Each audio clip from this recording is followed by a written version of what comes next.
Hey guys, Michael Chrysley here, First Choice Power Washing here in Lexington, Kentucky. Another video. Basically, this one was brought on by multiple folks asking the same question. So I guess we're going to call this a frequently asked question session here. Basically, I've been asked to show how to set up a pressure washing setup, rig, trailer, truck, whatever you want to call it.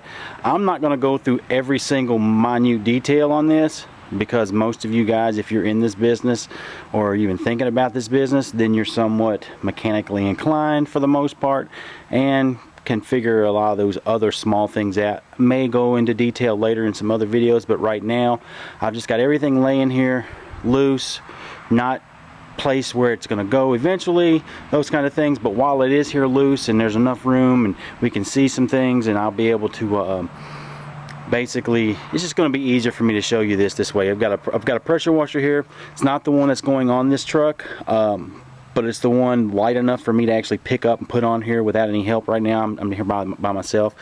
We've got a water tank. We've got basically what I consider the essentials of a pressure washing rig. We've got a flatbed. I prefer the flatbeds, but it's also representative of a flat open trailer. If this was an enclosed box, things would obviously be different, or if it was inside a van, it would be different. But right here, whether you've got a flatbed or an open trailer, these things are going to be the same. I'll give my 2 cents on opinion on other things, but for the most part, this is essentially how you're going to set up a pressure washing truck. You're going to obviously start out with a pressure washer, preferably belt driven, so that this is familiar to you. Preferably 5 to 8 gallon a minute minimum requirements. This one happens to be 4. It's going in something else. It's doing something else, but actually there's the 8 gallon a minute sitting there.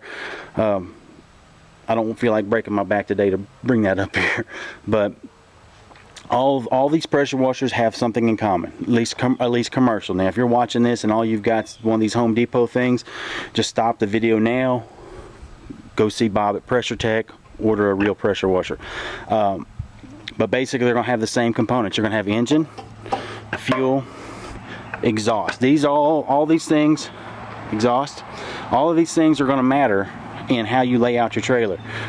If you've got an auxiliary fuel tank, which is what's going to be on that 8 gallon a minute machine, you're going to have to wonder about where you put your fuel.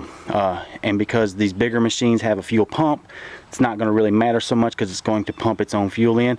On a machine like this, it's gravity fed. Your tank's going to have to be above you. Exhaust is going to matter. Where that exhaust goes, is it blowing onto some nice expensive hose that you don't want to melt? Is it blowing towards a plastic fuel water tank that you don't want to melt? Not a problem if it's full of water. The water absorbs the heat and it can do that, but when you're out of water, you're going to burn a hole through it. Your other component will be your pump, and the pump should have the same components too. An unloader, which will bypass. So you're going to have your outlets. This is what's cool about pumps, is you've got an outlet on one side, an outlet on the other, and you can configure it depending on where you want that outlet to go, depending on how you've laid out your truck or your trailer. Same with the inlet. You can put that inlet on either side. So if you've got more room on this side, or it's going to be facing that other side, obviously that makes a difference. You've got an on-off switch on almost every machine out there, even if it's the lower end, and it's like this one's not electric start, but it still has an on-off. How easy that is to access. Obviously you wouldn't want to put this pressure washer dead in the center of the trailer and not be able to get to it unless you're advanced enough to be able to relocate your on and off and relocate your starter switch. In the case of an electric start, you could actually relocate that. The additional thing you're going to have with an electric start is your battery. Where you're going to put that battery, obviously you don't want it too close to the exhaust either, because that heat's really not good for the battery.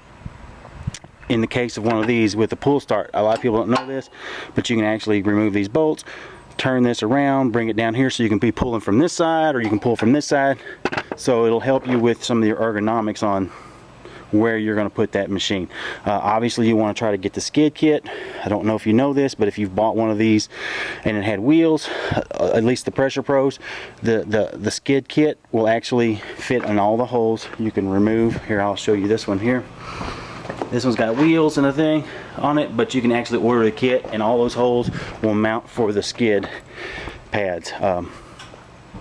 So if you bought one used like I did, and these both had wheel kits, I went ahead and just we bought a skid kit, and they'll come with some rubber pads. I don't have them here with me at the moment, but when you mount these, you're going to mount these all the way through into your surface.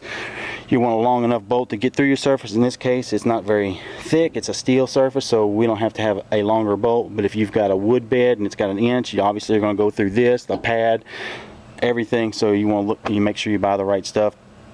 As far as fittings and all these things that you get to make all this, the components, I always prefer local ag place, hardware stores, because you're basically going to buy something and you're going to forget. And if you try to do all this ordering online and everything, as much as I like my online vendors, it's going to slow you down. So a lot of those things, just find out where you can get all that stuff locally.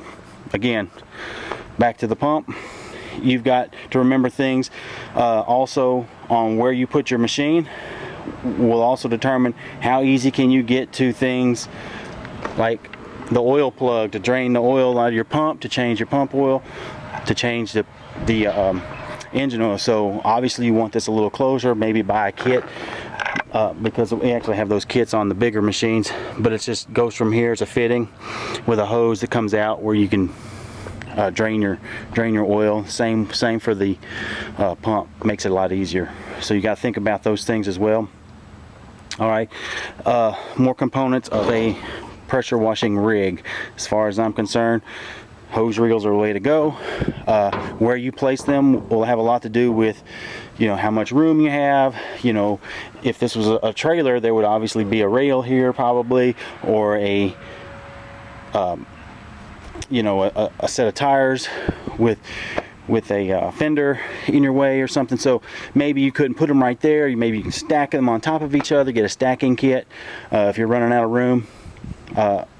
For us guys that do residential mostly, I like my hose reels, curbside. This way I can go curbside straight to the house and not have to worry about having to straighten that hose out down the street somewhere because I put it on the back. But if you're doing a lot of commercial or everything or whatever, or if in the case of an open a big box truck and it doesn't have any side doors or anything, you're going to be forced to put them on the back and face them coming out the back. Or if you're doing a lot of commercial, then it won't be that big a deal. You'll have plenty of room behind the truck to run all that hose straight out and then make it easier to roll back in. I have two hose reels. One will be for feed. That will be your garden hose. I always suggest 3/4 inch, and generally I'll put 150 foot of it on there. That's about all I can fit on this particular reel, but then carry some extra. But your feed reel, how this is going to be set up, you know, your garden hose is going to come into here. You can set that up with a quick connect or garden hose connect, or if you just bought straight up hose that doesn't have any connections, you can just put a barb there and clamp it and mount it. But I'm sure most of you can figure out how to put a garden hose on here. And then the water goes in, water comes out, it'll come out of your swivel, and from there you're going to go into your tank. Okay, and I'll show you more about the tank after this. But after the tank, you're going to have the water's going to come out of the tank back into your pressure washer in one of the inlets or the other. We're always going to put a water filter into here that's coming after your tank. I generally also will put a filter coming after this hose into the tank because I don't want to mess up my float valves. But after you've done all that, you've got your high pressure hose is going to come to your reel.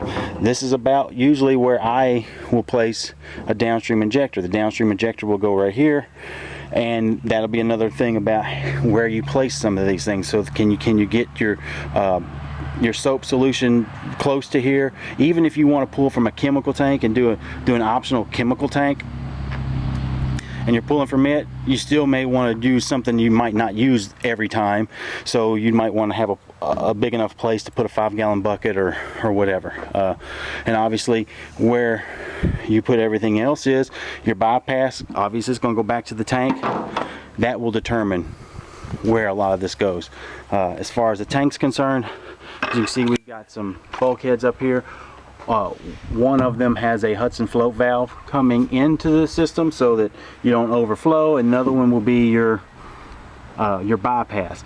You always want to put your bypass and your float on the opposite end of where the water comes out of the tank, because when it's in bypass, that water comes out pretty good force, can put a lot of bubbles in there. You don't want to create a bubble on the inside of the tank and create a lot of air bubbles, and then you suck that into your pressure washer. Now here's where everything can start varying for folks.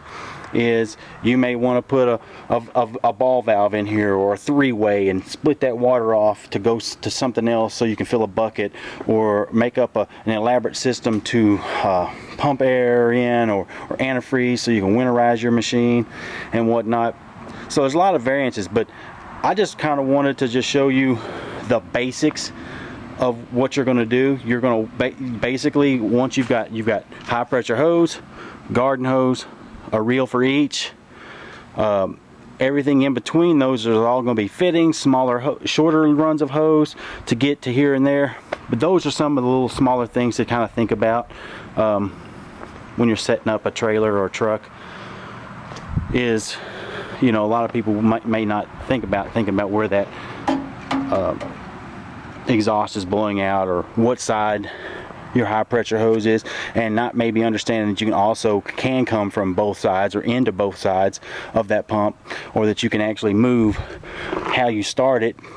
Like this, if this was on this truck, I'd bring it down here so you can just be pulling straight out instead of trying to pull up and above your head myself. And as far as electric start, when you can remote electric start, and I don't mean by like the remote you use for your TV, I mean you can basically relocate it, dewired or whatever, if that was the case. But generally we just try to put them where you can actually access everything and start it, stop it pretty easy. Check oil, change oil, those kinds of things that you can see. With that fuel tank we were talking about, you know, if your fuel inlet on the truck or whatever you're pulling with is on the driver's side, maybe you want to put your tank close to that also, because when you go to the gas station you won't have to move the truck, turn it around, and try to make that hose reach to fill your fuel tank. Those kinds of things. So just some stuff to think about. Again, Michael Chrysley, First Choice Power Washing, and pressure wash on, man.